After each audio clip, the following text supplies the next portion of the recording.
Boa noite, mais uma vez voltamos a esta cátedra sagrada, o púlpito, como a gente costuma dizer, para daqui trazer alguma palavra para todos aqueles que nos ouvem, tanto aqueles que são membros desta comunidade presbiteriana, como de outros tantos que nos ouvem e entram em contato conosco através das nossas mídias sociais e nos falam que têm participado e ouvido.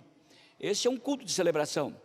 Nós somos a igreja presbiteriana, estamos aqui na Quintino, loucos para a gente se reunir novamente, e quem sabe você vir aqui e a gente se encontrar, e aí então poder te dar fisicamente um grande abraço. Seja bem-vindo a este encontro, este momento de celebração. Gostaria de ler no início dessa celebração, na carta de Paulo aos Efésios, capítulo 6, começando no versículo 10, é um texto muito conhecido pelos evangélicos de um modo geral, principalmente pelos pentecostais ou neopentecostais, os católicos carismáticos, de todos os cristãos de um modo geral, não é? Mas ele é muito querido e muito apreciado por esses cristãos a que me referi. Efésios, capítulo 6, versículos de 10 em diante. Quanto a mim, sede fortalecidos no Senhor e na força do seu poder, revesti-vos de toda a armadura de Deus, para poderes ficar firmes contra as ciladas do diabo. Porque a nossa luta não é contra a carne nem o sangue. A nossa luta é contra os principados e potestades. A nossa luta é contra os dominadores deste mundo tenebroso. A nossa luta é contra as forças espirituais do mal nas regiões celestes. Portanto, tomai toda a armadura de Deus, para que possais resistir no dia mau e depois de ter desvencido tudo, permanecer inabaláveis. Estai, pois, firmes, cingindo-vos com a verdade, vestindo-vos da couraça da justiça, calçai os pés da preparação do evangelho da paz, embraçando sempre o escudo da fé, com o qual podereis apagar todos os dardos inflamados do maligno. Também tomai o capacete da salvação e a espada do Espírito, que é a palavra de Deus, com toda oração e súplica, orando em todo o tempo no Espírito, e para isto vigiando com toda perseverança e súplica por todos os santos, e também por mim, para que me seja dada no abrir da minha boca a palavra, para que com intrepidez possa fazer conhecido o mistério do Evangelho, pelo qual sou embaixador em cadeias, para que em Cristo eu seja ousado para falar como me cumpre fazê-lo. Paulo está tomando aqui como um protótipo a figura de um soldado romano. Nota que todas as partes da armadura que ele coloca aqui, não é uma armadura de qualquer outro povo, senão do soldado romano, porque o soldado, ele era o típico do conquistador, o típico do vencedor, aquele que dominava as guerras e as estratégias da guerra. Então Paulo toma a figura de um soldado romano, e ele começa a descrever o capacete, a armadura, o peitoral, a sandália, a espada, o escudo e tudo aquilo que compunha, não é? Tudo aquilo que compunha a armadura de um soldado romano. Paulo pega aquilo e joga para um plano espiritual e mostra como deve ser a armadura dos cristãos. Muito interessante, né? E a propósito, eu vou falar sobre isso esta noite, sobre a militância cristã. Mas antes, vamos orar. Deus, obrigado por esta noite, por esse momento diferente, por esse domingo que não é igual a nenhum outro domingo, a nenhum outro dia. Este foi o dia que o Senhor fez. Alegremo-nos e regozijemo-nos nele. Que haja alegria, Senhor, neste domingo, no nosso coração, e que a gente entenda o sentido das nossas grandes lutas. Não só lutas contra a pandemia, contra o vírus, lutas contra os inimigos, mas lutas espirituais. As nossas grandes batalhas internas com a gente mesmo, as crises que temos internamente, as crises que temos externamente, as crises que temos com o inimigo, o príncipe deste mundo. Deus, dá que sejamos tomados de toda, não de uma parte, não só de algumas partes, mas de toda a armadura de Deus, para vencermos tudo e depois nos tornarmos inabaláveis. Obrigado, Deus, por esta noite, por este momento, em nome de Jesus. Amém. Vamos adorar esse grande vencedor, esse grande e invicto vencedor, que é Jesus Cristo, o nosso general. Vamos adorá-lo, vamos louvá-lo nessa hora com esse grupo aqui. Tente acompanhar, tente cantar, tente colocar o seu coração, leia a letra que está aí embaixo, e você vai poder cantar conosco e entrar no espírito de verdade desse culto, dessa celebração. Vamos cantar?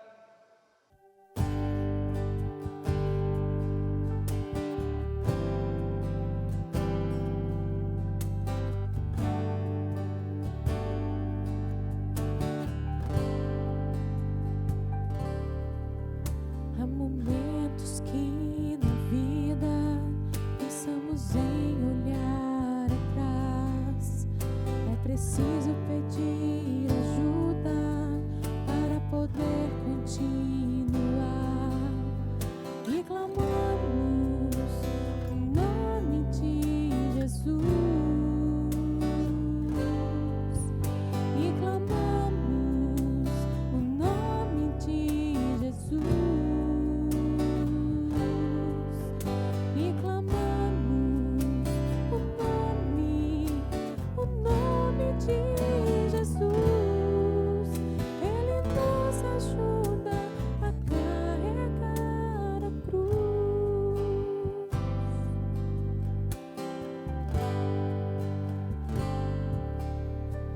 Há momentos que na vida pensamos em olhar atrás. É preciso pedir ajuda para poder continuar. E clamamos o nome de Jesus. E clamamos o nome de Jesus. E clamamos o nome, o sangue de Jesus. Ele nos ajuda a carregar a cruz. E clamamos o nome de Jesus. E clamamos o nome de Jesus. E clamamos o nome, o sangue de Jesus. Ele nos ajuda a carregar a cruz. Ele nos ajuda a carregar a cruz. Ele nos ajuda a carregar a cruz.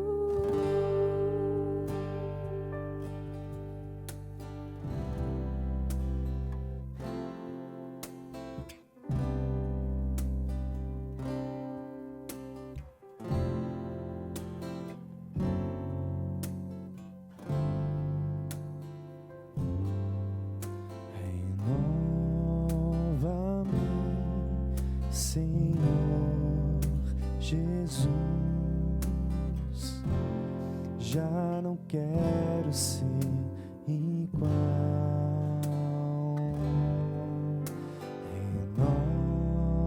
Renova-me, Senhor Jesus. Põe em mim teu coração, porque tudo que há dentro de mim necessita ser mudado, Senhor, porque tudo que há dentro do meu coração necessita mais de ti.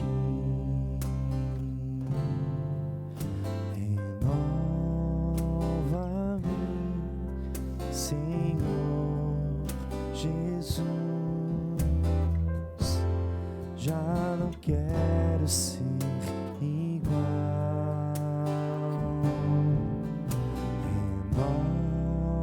Renova-me, Senhor Jesus.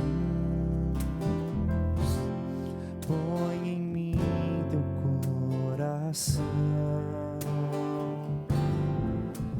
porque tudo que há dentro de mim necessita ser mudado, Senhor, porque tudo que há dentro do meu coração necessita mais de ti, porque tudo que há dentro de mim necessita ser mudado, Senhor, porque tudo que há dentro do meu coração necessita mais de ti,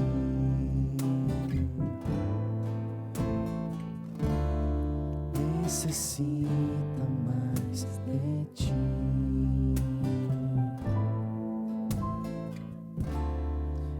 necessita mais de ti.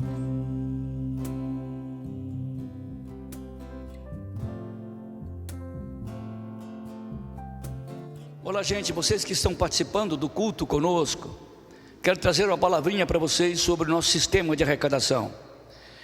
Só os membros da nossa igreja é que participam desta hora. Se um dia você que é visitante vir aqui em nossa igreja, você não vai participar desta hora, sinto muito.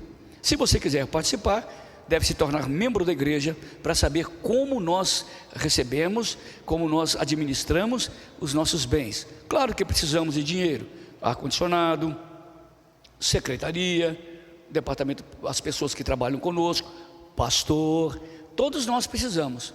E muitos irmãos têm sido fiéis à igreja, mesmo não se reunindo aqui fisicamente, têm sido fiéis à igreja. Mas percebemos que alguns irmãos gostam de dar dízimos ou ofertas na igreja. É a mesma coisa que se você der no banco ou então ligar para a secretaria da igreja. Então você é bem-vindo. Você que ainda não fez isso e que por alguma razão se sente constrangido em fazê-lo, pode ligar para a secretaria da igreja, algum presbítero, algum diácono, ele chegará até você. Mas faça isso, porque é um privilégio que Deus tem dado a gente, através desse dinheiro, servir a comunidade de Jaú. Deus te abençoe. Um bom culto. Muito bem, gente, já cantamos, já adoramos a Deus. Você ouviu a nossa mensagem sobre os nossos dízimos e ofertas, um modo muito particular como nós fazemos isto. É um momento então que podemos ouvir agora a palavra de Deus. Queria abrir, à luz daquele texto primeiro que lemos no começo do culto, queria abrir com vocês na segunda carta de Paulo aos Coríntios, no capítulo 10, e ele está falando sobre o mesmo tema lá de Efésios capítulo 6. Continua dizendo Paulo: porque as armas da nossa milícia não são carnais, e sim poderosas em Deus, para destruir fortalezas, anulando sofismas e toda a altivez que se levanta contra o conhecimento de Deus, e levando cativo todo o pensamento à obediência de Cristo, e estando prontos para punir toda a desobediência, uma vez completa a vossa submissão. Olha, eu percebo em alguns cristãos e em algumas denominações, mais ainda, aquilo que chamamos militância. Militância é aquele tipo de torcedor fanático, sabe? Eu sou corintiano, gosto demais do Corinthians, mas eu só quero que ele ganhe, não tem problema nenhum. Mas se ele perder, eu não sou militante, não é? Eu não sou um torcedor, eu não sou um fanático, eu não sou um xiita militante corintiano, por exemplo. Mas eu percebo que há em algumas igrejas, em algumas denominações, uma espécie de militância. Dois tipos de participantes: aqueles que vão à igreja e aqueles que são militantes. Você já viu uma propaganda na televisão, o cara falando o que ele é, a mulher dizendo o que ela fez, o que ela deixou de fazer, e ela diz: eu sou fulano de tal, eu sou fulano de tal, eu sou universal. Já viu? Esse tipo se chama de militância. E há muitos religiosos que militam, mesmo por causa da sua denominação, mas não o fazem por causa de Cristo.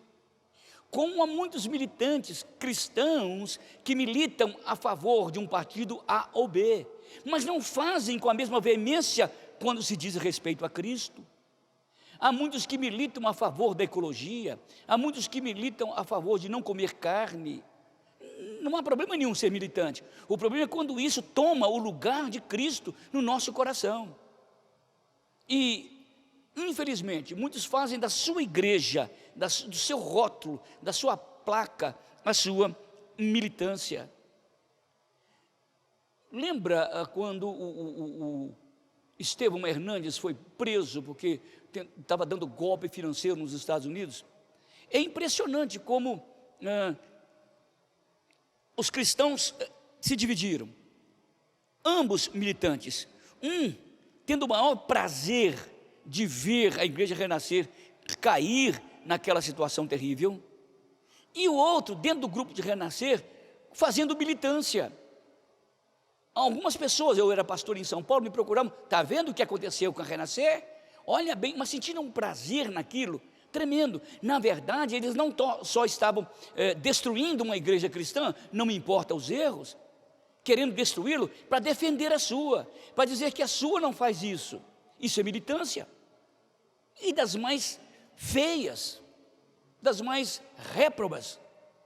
Por outro lado, dentro da igreja renascer, quando o pastor estava preso nos Estados Unidos, e eles chegavam na porta das igrejas renascer e ficavam gritando em favor de um homem, como se fosse o próprio Cristo. Isso chama-se cristãos militantes. Aliás, dentro da igreja renascer, tinha esse nome mesmo. A liderança separava o renascer comum e o renascer militante. Nota que dentro da denominação também existe essa espécie de militância. Mas Paulo está falando aqui de uma outra militância. Ele fala de uma militância genuinamente cristã, espiritual. Porque as armas da nossa milícia, da nossa militância, não são carnais, e sim poderosos em Deus para destruir fortalezas, anulando os sofismas e toda altivez que se levanta contra o conhecimento de Deus, levando cativo todo o pensamento à obediência de Cristo. O caráter que Paulo está dando aqui, essa militância, era uma militância baseada na carne. Ele diz no versículo 3 aqui do capítulo 10, porque embora andando na carne, não militamos segundo a carne. Versículo 3, essa militância a que eu me referi, embora seja religiosa, embora tenha uma espécie de piedade, tem uma espécie de fanatismo, de cristãos xiitas. Eu sou presbiteriano desde o ventre da minha mãe, mas eu não morro pela minha igreja presbiteriana, eu morro por causa de Cristo. Vou usar um argumento ad absurdo. Se a igreja presbiteriana do Brasil, a qual eu pertenço, ela abandonar os segredos da Escritura, ou as verdades da Escritura, ou a teologia da Escritura, eu também a abandono. Gosto da minha igreja, amo a minha igreja, mas eu não sou militante. Quando a igreja renascer caiu naquele opróbrio, isso me entristeceu profundamente, porque era o nome de Jesus ligado com todos os erros do Hernandes Esteves e de tantos outros. O nome de Jesus está ligado. Quando eu vejo a igreja de Cristo sendo zombada através da igreja universal, através da igreja internacional, a igreja mundial, eu concordo que eles fazem um monte de coisa errada, mas atrás de tudo isso, eles estão militando contra Cristo.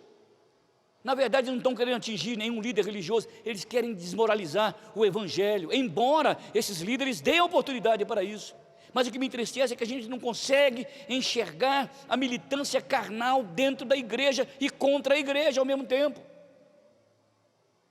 Paulo estava dizendo a minha luta, porque embora eu andando na carne, embora eu seja humano, tenha a sensação, a vontade de usar a minha lógica, a minha retórica, para destruir vocês, diz Paulo, eu não faço isso, porque eles estavam colocando, quando Paulo escreve isso, eles estavam colocando em xeque a autoridade apostólica de Paulo, e Paulo disse, eu não quero agir como se eu fosse dono de vocês, eu sou servo de vocês, eu não quero agir como se eu fosse o Deus de vocês, eu sou filho de Deus, E Paulo estava dizendo, eu poderia usar um monte de argumento contra vocês, mas eu não faço, embora eles sejam bons, embora eles sejam racionais, embora eles sejam lógicos, embora eles se pareçam espirituais, mas são armas carnais.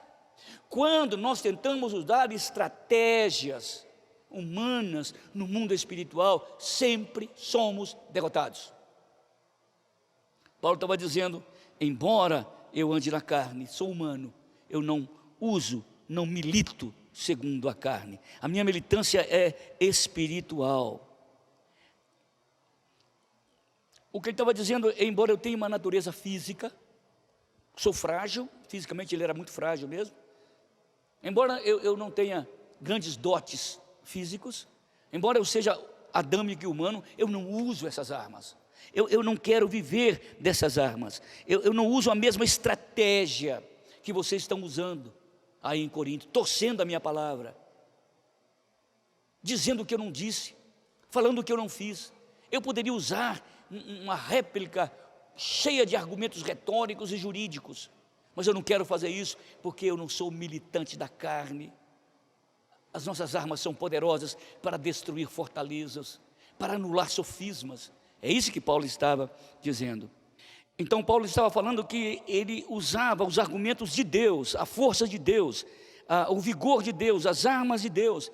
Paulo estava dizendo, eu sei que vocês estão fazendo contra mim, mas eu não sou um inocente útil. Eu não quero que vocês me usem como massa de manobra. Eu não sou um inocente útil. Eu tenho uma natureza carnal, eu não sou um espírito andante, uma alma vivente. Eu vivo neste mundo, eu sei como é a realidade deste mundo, eu sei como é que são os argumentos deste mundo, mas eu não quero usá-los, porque as nossas armas são poderosas, espirituais, para destruir fortalezas, anular sofismas.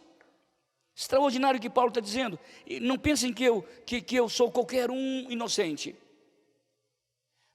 Eu tive que viver uma situação muito difícil como pastor. Numa região em que eu era pastor, tinha um líder cristão presbiteriano poderoso. E ele tinha problemas muito sérios na vida moral e espiritual dele. Mas ele era líder de uma região maior e líder até em nível nacional. Alguns pastores se reuniram no presbitério e falaram, Cícero, nós queremos conversar com você. E eu fui conversar com eles. E eles disseram naquele café que a gente estava tomando, você é o único capaz de tomar o lugar daquele líder, e nós vamos votar em você. Eu sabia por que eles estavam falando isso comigo. Na verdade, eu tinha a força institucional, o meu jeito de tratar com os liderados, a minha gestão de pessoas. Eles sabiam que eu era capaz de cativar a região para votar em mim.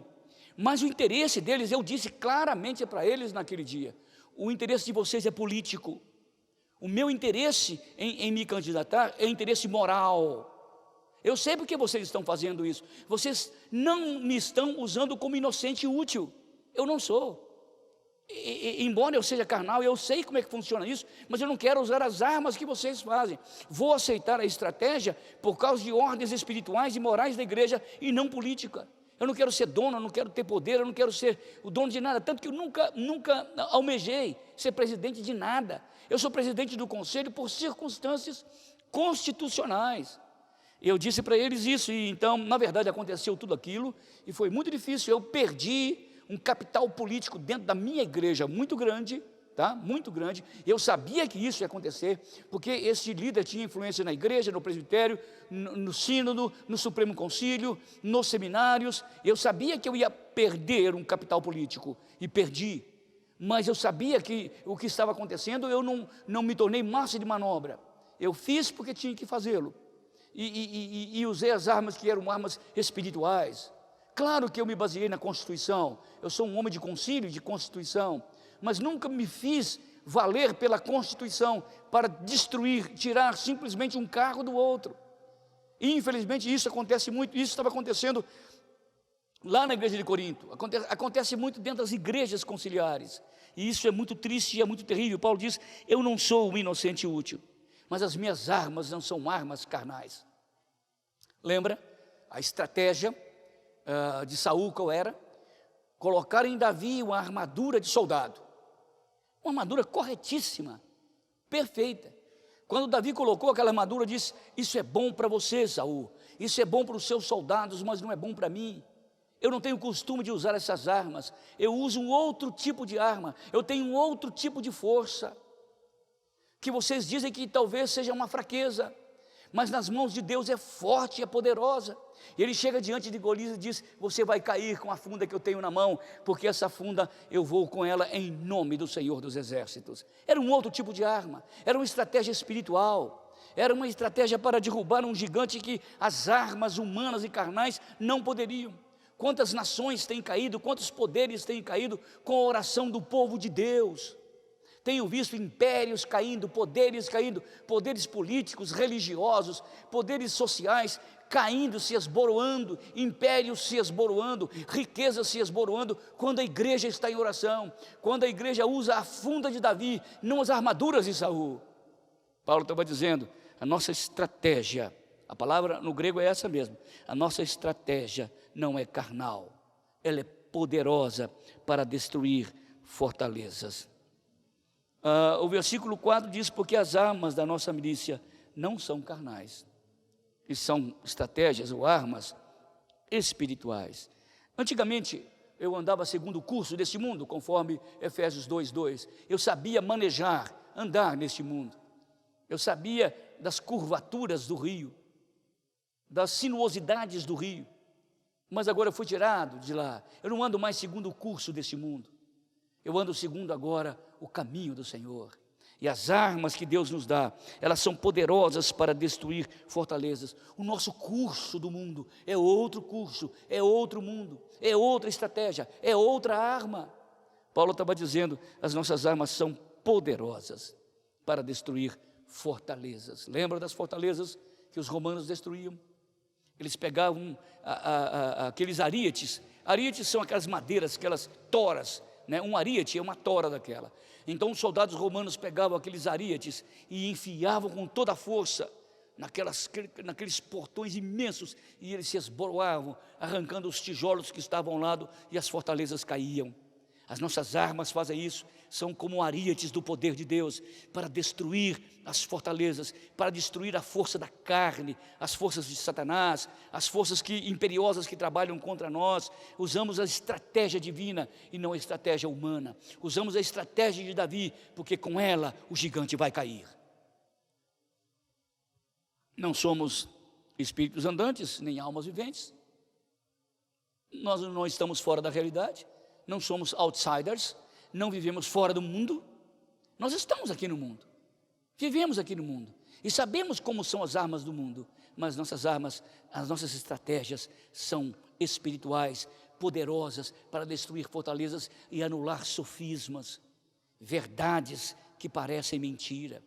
Isso são sofismas, são argumentos e estratégias satânicas para destruir a minha fé em Jesus Cristo, destruir a minha vitória espiritual em Cristo. Os sofismas são verdades, são mentiras que parecem verdades, e elas são poderosas para convencer muitos cristãos a usarem armas carnais, e essas armas vão derrotá-lo ao invés de derrotar o inimigo. Quais são as nossas estratégias? Quais são as armas que nós usamos? O problema não é o que sabemos, o problema é como respondemos aos desafios que sabemos do mundo. As fortalezas vão cair, os sofismas vão ser anulados, o exército inimigo vai ser desbaratado quando tomarmos toda a armadura de Deus, para ficarmos firmes contra as ciladas do diabo, e o gigante vai cair em nome de Jesus.